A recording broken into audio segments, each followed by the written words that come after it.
များမှာ system ကြတယ်ပညာရေးနယ်ပယ်တစ်ခုဖြစ်တဲ့ကျွန်တော်တို့ Variant Educational Institute ရဲ့ website ပဲဖြစ်ပါတယ်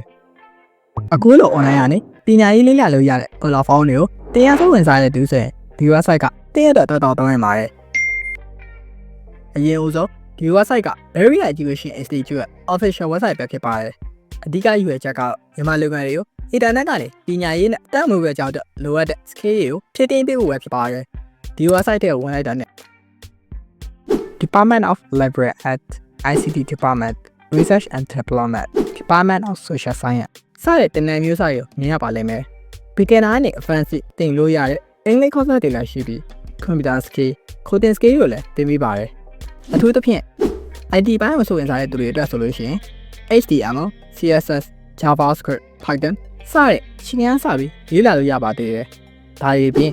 research program တွေ teacher training တွေ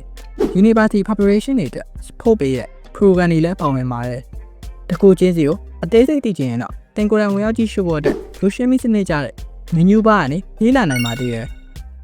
Variant Education Institute vision ရတော့ပညာရေးခွင့်လန်းမရှိသေးလူငယ်တွေကိုပါ quality education ရရှိအောင်ကူညီပေးဖို့ပဲဖြစ်ပါတယ်ကျွန်တော်တို့ရဲ့ဆောင်မှုဖြစ်တဲ့ No Limit Test Learning ဆိုတဲ့အတိုင်း online learning ကိုအသုံးချပြီးအချိန်နေရာမရွေးလေးလာနိုင်အောင်ဖန်တီးပေးတာကလည်းဒီ website ရဲ့အားသာချက်တစ်ခုပဲဖြစ်ပါတယ်ပို့ပြီးအသေးစိတ်သိချင်တော့ကျွန်တော်တို့ရဲ့ BN website ကိုဒီဘက်အောက်မှာပေးထားမှာမလို့စိတ်ဝင်စားရင်တစ်ခါလို့တော့ဝင်ကြည့်လိုက်ပါဦး